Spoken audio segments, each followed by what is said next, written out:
Hey guys, how's it going? So I'm on the PTR probably for the last time, making a video right now, because this is a guide to pretty much prepare for the launch of patch 7.2, which if you haven't noticed has been on the background downloader for the past few days, and yeah, it's going to be coming out probably, I'd wager, within 3 weeks. So I have no idea what this font of wisdom is. So anyways, yeah, this is pretty much going to be something that I just want to talk about real fast to give you guys a little bit of time to prepare for patch 7.2. I actually didn't think it was going to be out till like the end of April, so this is not a lot of time to prepare, but um, yeah, so first off, I just want to show the mounts real fast again. This is the Resto one.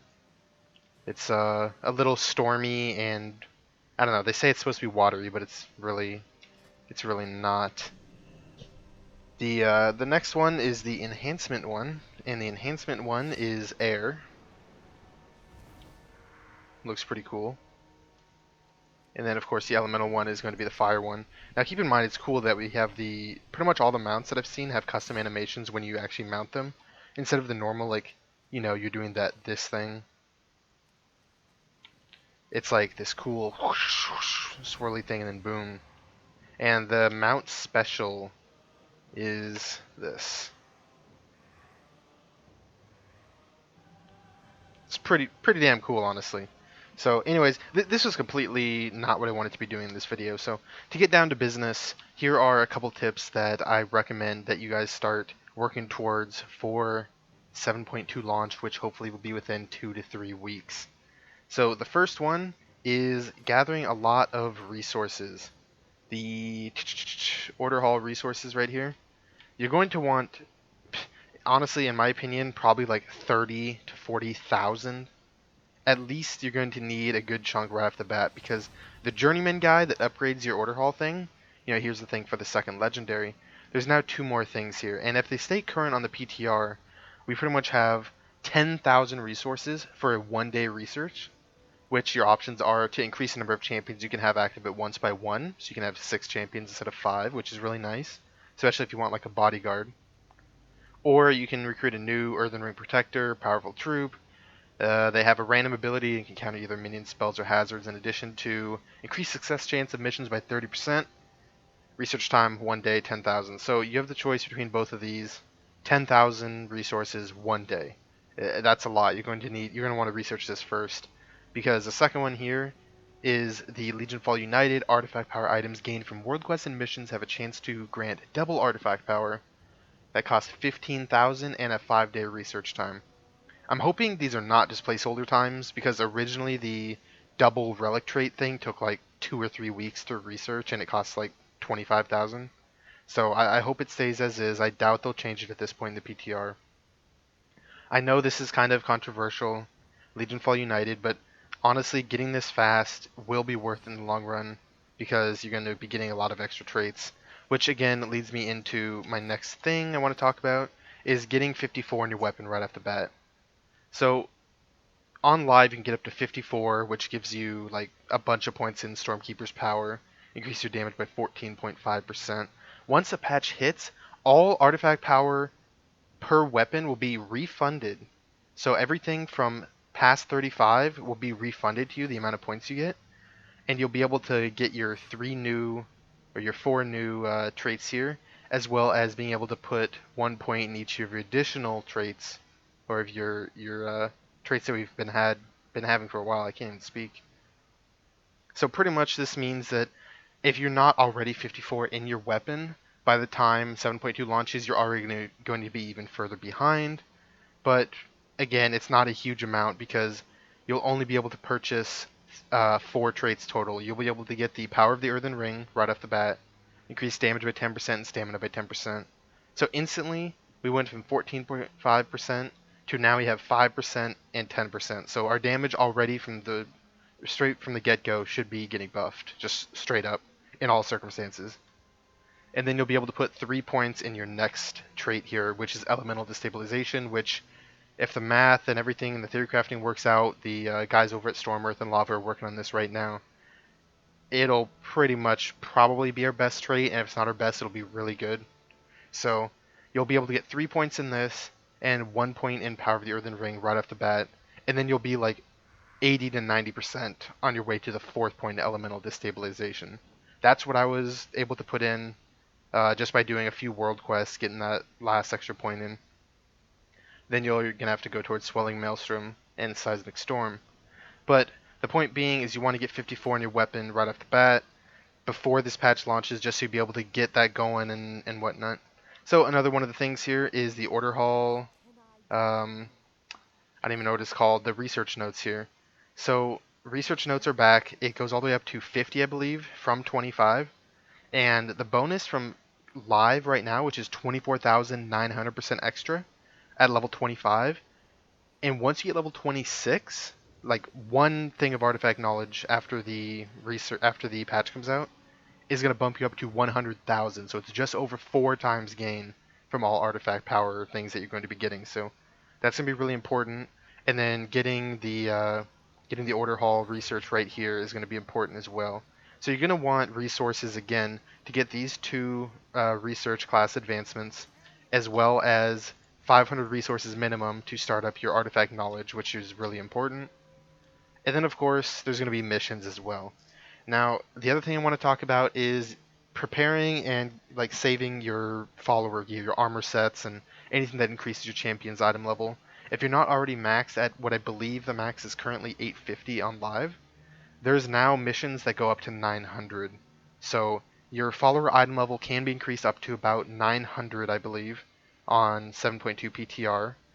And this is for like rare challenge missions and a couple other missions, as well as the Tomb of Sargeras raid cache missions, which will not be out immediately upon 7.2, but rather whenever Tomb of Sargeras actually comes out a couple months down the road. But regardless, you're going to want to get as much of this, bulky armor sets and, all these things, spiked armor sets, and, try to get all these things stockpiled already because you can get a bunch on live. And then you can just apply them to your guys once the patch hits, and then you'll be able to get higher. See, I did some on this dude. He's 870 now. So you're going to want to do that for sure. Other than that, you're really just going to want to get a lot of order resources and everything. And the last really big thing I wanted to talk about was the emissaries. So with this patch, there is a new, let's see if I can open it up here. There's the new past exalted reputation that gives you a new chest. So if you get 10,000 extra Quarter Ferrandis rep, then you get an extra Ferrandis chest, which has, I'm not sure if it's guaranteed or has a chance, but each of these has a chance to drop a specific mount based off of which one it is. So like the Valor Jar or whatever, I'm pretty sure they get a Storm Dragon actually out of their box. The High Mountain Tribe, they get a kind of boring moose. Dreamweavers gets one of the like unicorn things, I believe, or maybe that's Quarter Ferrandis. Regardless, it's really cool, so you're going to want to do a lot of world quests after the patch comes out. It's more incentivization to continue doing the content because you get really cool mounts out of them, except High Mountain. High Mountain's boring, in my opinion. But a little trick you can do on the patch day is, or like leading up to the patch day, like 2 to 3 days before, what you can do is you can complete your emissaries or just save them. Like you can complete them but not turn them in. So that means you can complete like 3 things here, and then once patch day launches, you log on and you're instantly able to turn in, your emissary caches. So what you're going to want to do is 2 days before patch, this will be like Sunday, assuming the patch will launch on a Tuesday. So on Sunday, you're going to get your emissary, and then you're going to have a Monday emissary, and you want to not turn these in. You do not want to get the cache yet. Since you can have up to 3 emissaries, you just bank them. You can complete them, but don't turn in the actual like finished quest to get the box. Like don't turn it in, it won't work. What you want to do is you want to wait until the patch comes live. So Sunday, Monday, and then have a Tuesday emissary. So once the patch launches on Tuesday, you'll have 3 emissaries ready to do and turn in, which can start giving you that extra rep that you need and any of those other benefits towards those extra rep boxes. In addition, so that's the one thing you want to do. And another thing here is making sure you have Broken Isles Pathfinder Part 1. So with this patch, flying will become available. So you really want to make sure you're up to date as much as possible.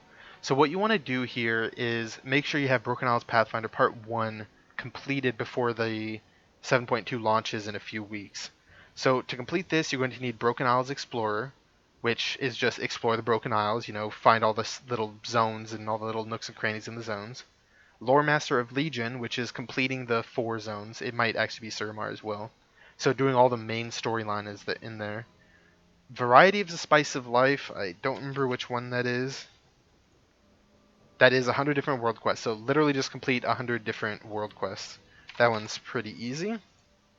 You're going to want to do Broken Isles Diplomat, which is essentially getting, I don't remember what it is. It's either revered or exalted with each of the factions, like High Mountain, etc.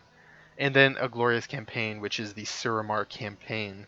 So you're going to want to make sure you have all those done to get Part 1, and make sure you have that ready once 7.2 launches, so you can work on Part 2. So Part 2 is actually quite simple, and it won't take long to get. It is Explore Broken Shore. Well, I guess first off, you get Part 1. Okay, so if you have done Part 1, there's one of the things you need to do. Explore Broken Shore. So literally just explore the new kind of daily quest hub area, which is a pretty decent it's a pretty decent area, by the way. I've done a little bit of it. It's not bad. It's definitely a little change of pace from just normal world quests. There's more here to do than just doing world quests, so keep that in mind. It's not just the same old same old. So you're going to want to explore that. That's pretty easy. You're going to want to get Defender of the Broken Isles. Now that is completing the Legion assaults in each zone. So I believe there's 4, maybe 5. I'm not sure. I don't think Suramar can actually get assaulted by the Legion. So in each zone, all you got to do is complete a Legion invasion one time in each of the zones. So it's really not that hard. They're up for like a 3-hour period or something. You go, you do them, and yeah, you get your rewards. You get pretty decent rewards from these. Even the quote unquote easy ones give more rewards than like a normal world quest would. Like, what does a normal world quest give in terms of like order resources?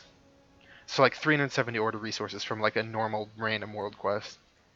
These ones will give even these normal ones like 690. So you're getting a much better chunk than you were before, as well as you're getting these nether shards. And nether shards are a currency that allow you to purchase like the kind of baleful gear, like the Timeless Isle pieces and the pieces from Tanan. And they will also let you, this is the currency for buying the pieces that have a chance to get a legendary from them. So the kind of targeted legendary gambling type system. So you're going to want to do these for the nether shards whenever the assaults are up, because these nether shards, getting 100 from doing a world quest is a pretty decent amount. But you can always just go to the Broken Shore and like grind out, you can grind them out as well. So yeah, you definitely want to complete the Legion assaults in all of the zones. This is nice, by the way. Look at that. You get 2.2 million artifact power.